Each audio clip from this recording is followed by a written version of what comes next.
यही बड़ी वजह है विनोद, यही बड़ी वजह है कि कल सीएम और 2 डिप्टी सीएम ही यहां पर शपथ लेते नजर आएंगे, क्योंकि विभागों का बंटवारा अभी भी एक बड़ी रस्साकशी का विषय बना हुआ है। देखिए, ये जानकारी अब तक सूत्रों के हवाले से आई है कि कल 3 ही लोग शपथ लेने वाले हैं और इस खबर के साथ ही कई विधायकों की दिल की धड़कनें यहाँ पर तेज हो चुकी है। कल सबसे पहले खबर ये थी कि करीब अच्छा मंत्रिमंडल विस्तार कल हो सकता था, यानी मुख्यमंत्री के साथ 2 उप मुख्यमंत्री और कम से कम 2 दर्जन मंत्री कम से कम शपथ लेने की यहाँ पर बात सामने आई थी। लेकिन अब ये कहा ये जा रहा है, सूत्रों के हवाले से है कि इसको अभी तक किसने पुख्ता नहीं किया है कि सिर्फ 3 ही लोग शपथ लेंगे, लेकिन सूत्रों के हवाले से जानकारी मिल रही है कि अभी सिर्फ 3 ही लोग वहाँ पर शपथ लेने वाले हैं और अगले कुछ दिनों में मंत्रिमंडल का विस्तार वहाँ पर तुरंत किया जा सकता है। इससे पहले भी आपने देखा ही होगा कि सिर्फ मुख्यमंत्री और उप मुख्यमंत्री दोनों ने ही पहले यहाँ पर महाराष्ट्र का कामकाज चलाया था, उसके बाद ही वहाँ पर शपथ विधि हुआ था। तो अब ऐसा अगर होगा तो कहीं ना कहीं जो भारतीय जनता पार्टी हो, शिवसेना हो, एनसीपी हो, इसके तमाम जो विधायक जिनको मंत्री बनना है तो वो अभी वेटिंग लिस्ट पर चले जाएंगे। लेकिन ये बड़ी खबर हो सकती है अगर कल इसी पर मुहर लगती है तो। ठीक है, तो मुहर यहाँ पर लग सकती है तो वाकई में बड़ी खबर बन जाएगी और उससे पहले ही आप इसका खुलासा कर ही देंगे विनोद। लेकिन इंद्रजीत, फडणवीस का ये कार्यकाल, आने वाला ये कार्यकाल, ये किस तरह से आप देख रहे हैं? महाराष्ट्र की राजनीति के लिए जीत बहुत बड़ी है, लेकिन इस बड़ी जीत के बाद आगे और भी तमाम चुनाव हैं जिसको लेकर तैयारियां करनी है और इसी की कशमकश चल रही थी कि मराठा चेहरा हो या नॉन मराठा चेहरा हो सीएम का।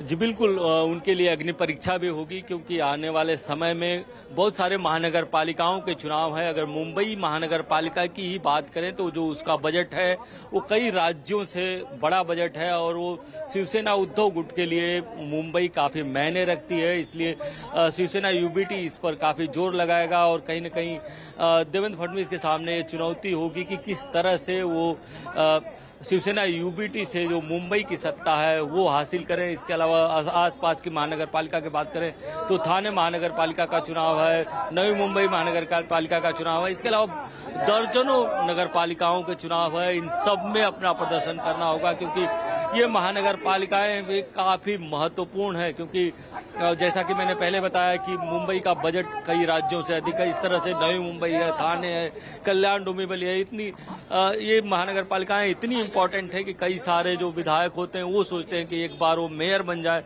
लेकिन वो विधायक सिर्फ नहीं रहना चाहते। तो आप समझ सकती हैं कि कितना इम्पोर्टेंट होगा उनके लिए ये चुनाव। देखिए कि जो कार्यकर्ता हैं, जो नेता हैं, उनसे आप कहाँ से आए हैं?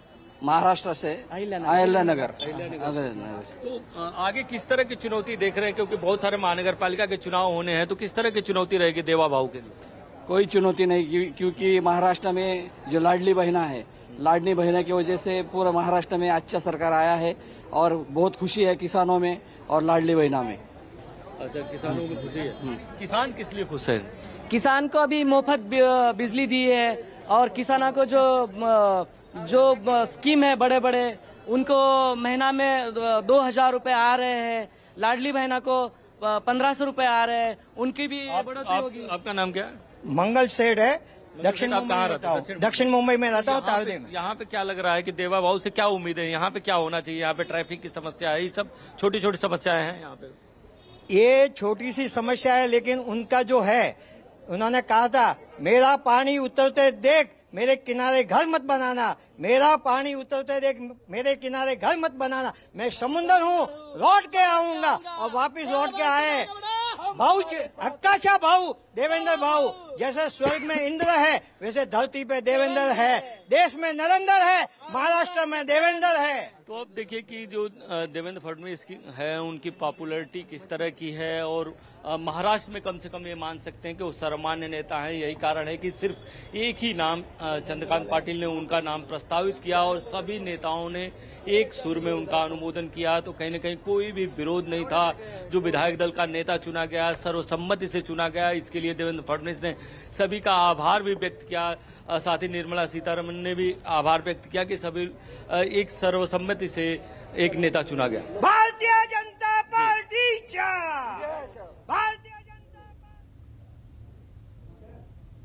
ठीक है इंद्रजीत, आप लगातार बने रहिएगा। और विनोद, इस बीच एक बार फिर से अभी जिस तरह से देवेंद्र फडणवीस का वो बयान, जो भी वहां के ही कार्यकर्ता एक बार फिर से याद कर रहे थे, मैं समंदर बन के फिर लौट कर आऊंगा, एक बार फिर आज महाराष्ट्र की सियासत में खूब गूंजेगा।